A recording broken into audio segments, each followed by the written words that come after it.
بسم الله الرحمن الرحيم. يسرني بداية أن نرحب بمعالي الوزير في زيارته الأولى للمملكة.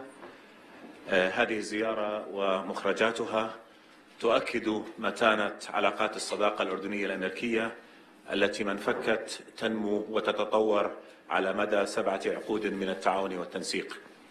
كما تابعتم وقعنا الآن مذكرة تفاهم ستقدم الولايات المتحدة وفقها ما لا يقل عن $1,275,000,000 سنويا للمملكة ولمدة 5 سنوات.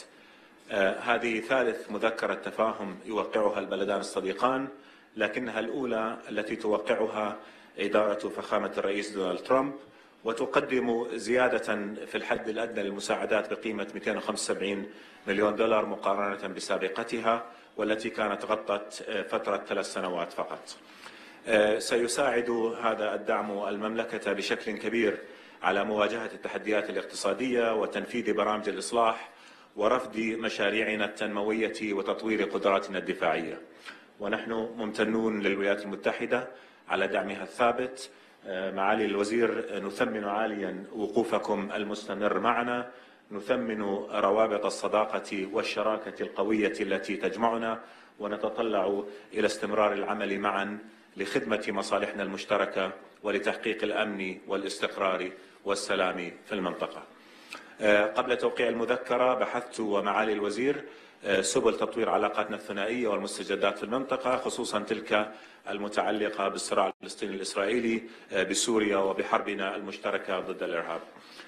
Mr. Secretary, it is a tremendous pleasure to welcome you to Jordan. Our talks reaffirm the strength of our relations. The United States has been a true friend and a solid partner to the kingdom. The MOU we have just signed is a testimony to the enduring nature of our relations.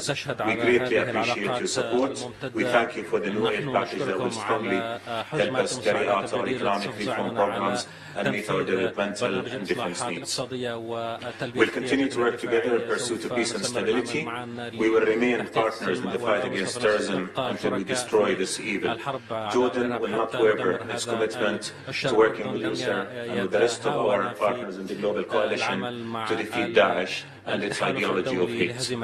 We will continue our joint efforts to bring about a peaceful solution to the Syrian crisis on the basis of UN Security Council Resolution 2254 and through the Geneva process. The solution that we seek is one that the Syrian people will accept and one that will preserve the territorial integrity of the country. Middle East peace is a strategic choice for Jordan. We have different views on Jerusalem, but we share the commitment to peace. To Jordan, the two-state solution that guarantees the establishment of a Palestinian state on June 4, 1967 lines, with East Jerusalem as its capital, and that lives in peace and security with a recognized and accepted Israel, is the only path to comprehensive peace. Again, Rex, it's a great pleasure to welcome you here, and we look forward to continuing working with you on consolidating our partnership, on facing the common challenges that we have, and more importantly, on bringing peace, stability, and opportunity to our region. You're among friends. Thank you, sir. Well, thank you as well, Ayman, and we've developed quite a friendship over this past year. When you confront so many serious issues, it's important to have trusted partners that you can consult with, and I value our discussions greatly. I really am pleased to be in Jordan, my first trip as Secretary of State.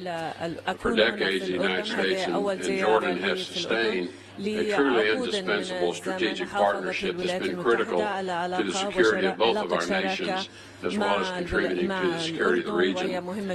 Today, we recognize the importance of that partnership by signing this new 5-year Memorandum of Understanding. Under this agreement, the United States commits to provide Jordan no less than $1.275 billion per year in bilateral foreign assistance. This MOU is a signal to the rest of the world that the U.S.-Jordan partnership has never been stronger. The MOU represents a 27% increase to the United States' previous bilateral commitment to Jordan. We've also increased the length of the MOU from 3 years to 5 years, giving Jordan greater certainty planning for the future. The additional funds in the years will support Jordan's important role in addressing regional conflict and instability, including the impact that the crisis in Syria has had on Jordan. The elements of the new MOU will also support His Majesty King Abdullah's political and importantly his economic reform agenda and move Jordan closer to achieving the self-reliance that it seeks. We thank the government and the people of Jordan for receiving so many of those displaced by the conflict in Syria. We're dedicated to finding a way forward in Syria that will allow for the safe and voluntary return of these displaced people when conditions allow. Also want to highlight Jordan's partnership and commitment to combating terrorism and violent extremism. His Majesty King Abdullah has long been a regional and global leader and a voice against terrorism and is critical to our counterterrorism efforts. And I think this is evidenced by Jordan's active participation in the global coalition to defeat ISIS and in their efforts to convene the Aqaba process. Also want to acknowledge and thank Jordan for their recent decisions to cut ties with the DPRK.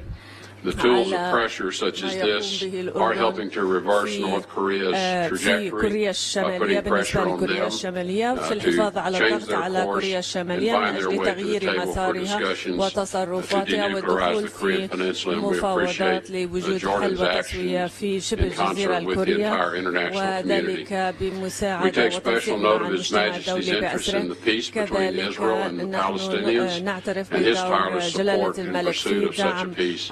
Jordan has a unique and positive role and is of great importance as we continue to pursue President Trump's goal of a lasting and comprehensive peace. And I think it's important to note that when President Trump made his decision to recognize Jerusalem as the capital of Israel, he first committed to respecting Jordan's role as the custodian of the holy sites. And secondly, he made clear that the positions on the final boundaries or borders of Jerusalem is a matter that's left for the parties to negotiate and discuss, and will be dealt with in the final status of issues, all of which are subject to negotiation. On behalf of the United States, I want to repeat what Vice President Pence reaffirmed to His Majesty last month, and I quote, "We are here as partners for security.